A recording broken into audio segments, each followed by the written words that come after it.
Hello friends, कैसे हैं आप सब लोग। तो चलिए फ्रेंड्स, आज के करंट अफेयर्स देख लेते हैं हम। और फ्रेंड्स, मैंने अपने चैनल पर 10,000 का गिव अवे रखा हुआ है। उसमें पार्टिसिपेट करने के लिए आप मेरे चैनल को सब्सक्राइब करें और कमेंट कर दें नीचे, ठीक है। कमेंट सेक्शन में कमेंट कर दें तो आपकी एंट्री हो जाएगी। उसके बाद मैं किसी दिन उसको कॉन्टेस्ट ड्रा निकालूंगा, ठीक है। लकी विनर को आप ही में से किसी एक को 10,000 का कैशबैक मिलेगा, ठीक है। गिव अवे मिलेगा। तो चलिए स्टार्ट करते हैं फ्रेंड्स आज की वीडियो। 18 अगस्त के करंट अफेयर्स देख लेते हैं। तो फर्स्ट क्वेश्चन है, consider the following statements regarding drug prices control order DPCO. ठीक है, तो इसके बारे में बताया गया है। The drug prices control order is issued by the government of India under drugs and cosmetics act 1940। National pharmaceutical pricing authority has been entrusted with the task of fixation or revision of prices of pharmaceutical orders and enforcement of provisions of the drugs price control order। तो आपको correct statement इसमें से ढूंढनी है, ठीक है। तो क्या है इसकी करेक्ट करेक्ट स्टेटमेंट फ्रेंड्स? इसकी बी ओनली आंसर है। Second statement is the correct answer, ठीक है। तो चलिए इसके बारे में देख लेते हैं। The drug prices control order क्या होता है? Is an order issued by government of India under section, किस सेक्शन के अंतर्गत गवर्नमेंट ऑर्डर इशू करती है? Section 3 of the essential commodity act 1955, ठीक है। To regulate the prices of drugs, ठीक है। प्राइसेस फिक्स करती है इस ऑर्डर के तहत। The order inter alia provides the list of price control drugs, procedures for fixation of prices of drugs, methods of implementation of prices fixed by government, penalties for contravention of provisions etc। और इसमें क्या होता है, government जो है fix करती है prices कितने होने चाहिए ड्रग्स के, और अगर कोई उस प्रोविज़न को कुछ वायलेट करता है तो ये उसको पेनल्टी भी लगती है, ठीक है। For the purpose of implementing provisions of DPCO, powers of government have been vested in national pharmaceutical pricing authority, ठीक है। तो इसकी ऑर्गेनाइजेशन जो इसकी पावर्स किसके अंडर होती हैं? नेशनल फार्मास्यूटिकल प्राइसिंग अथॉरिटी के अंदर। और national pharmaceutical pricing authority was establish, कब एस्टैब्लिश हुई थी? ये 29 अगस्त 1997 को as an independent body of experts, ठीक है। तो ये आपको याद रखना है, इंडिपेंडेंट बॉडी होती है। 29 अगस्त को हुई थी ये एस्टैब्लिश, और इंडिपेंडेंट बॉडी थी एक्सपर्ट्स की, as per the decision taken by the cabinet committee in September 1994 while reviewing drug policy.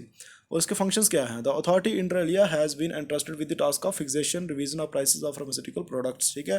तो जितने भी प्रोसेस अपने ड्रग्स के प्राइसेस होते हैं ये अथॉरिटी कंट्रोल करती है, ठीक है। चलिए नेक्स्ट देखते हैं।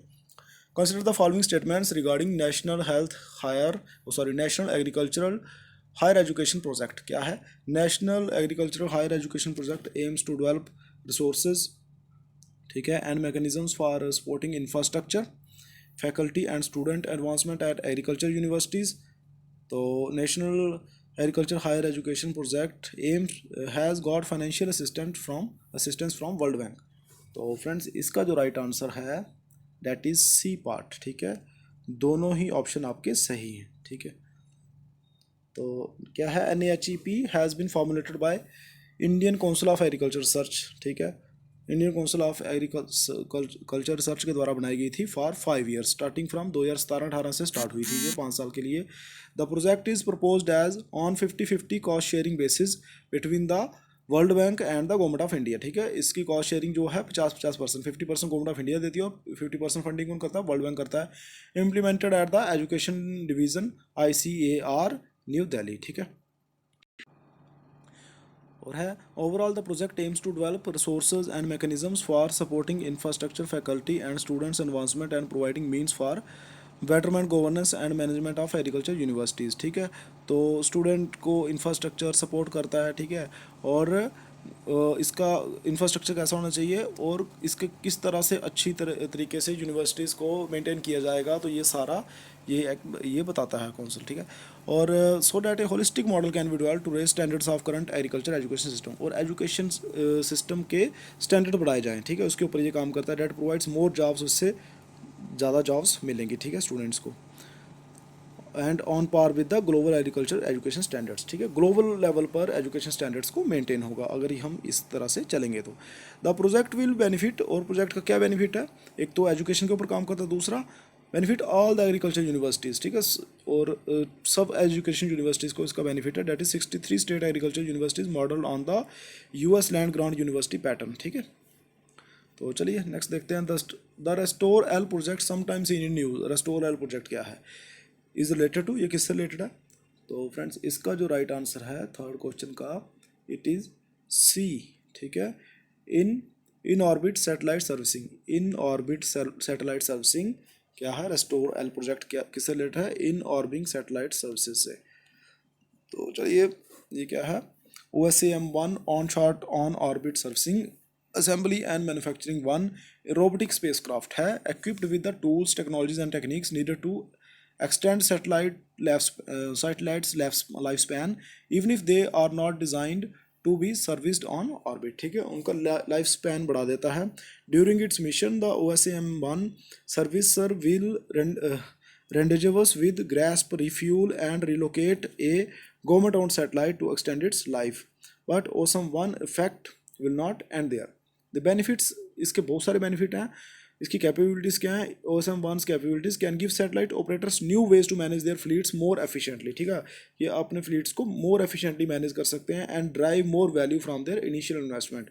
These capabilities could even help mitigate the looming problem of orbital debris. ठीक है, जो एक ऑर्बिटल में जो डेब्रिज इकट्ठी हो जाती हैं उसको भी उसकी प्रॉब्लम को भी मिटिगेट करती हैं। Up until April 2020 OSAM-1 was called Restore L। ठीक है, to highlight how service capabilities can return a satellite to its original capabilities. ठीक है, तो ये सैटेलाइट्स को बूस्ट करने के लिए ये प्रोग्राम है।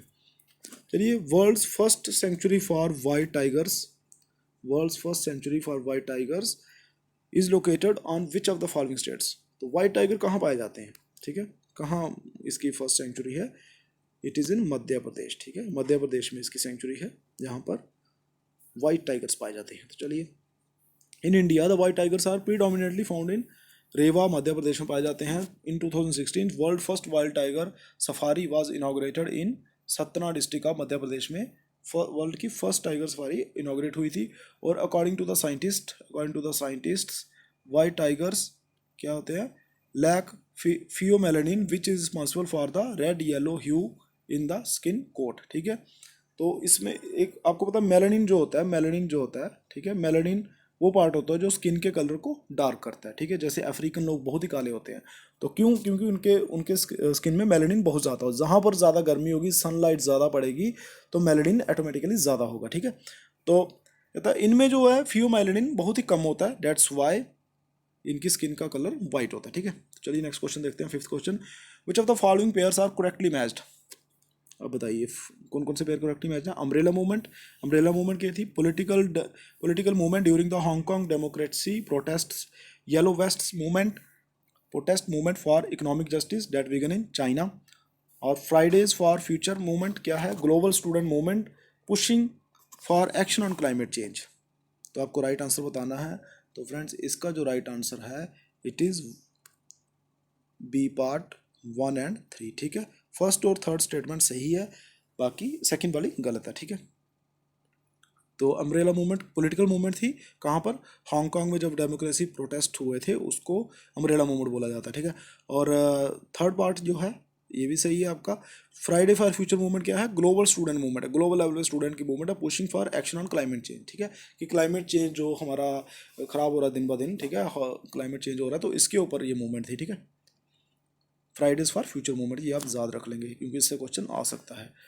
तो चलिए थोड़ा और पढ़ते हैं इसके बारे में। The umbrella movement was a political movement that emerged during the Hong Kong में हुई थी during protest of 2014। Its name arose for the use of umbrellas as a tool for passive resistance to Hong Kong police use of pepper spray to disperse the crowd. तो उन्होंने जो paper spray फेंका था police ने, ठीक है, तो उसको कॉम्बैट करने के लिए इन्होंने अम्ब्रेला यूज़ की थे, डैट इज़ वाई इसका नाम अम्ब्रेला मूवमेंट पड़ गया।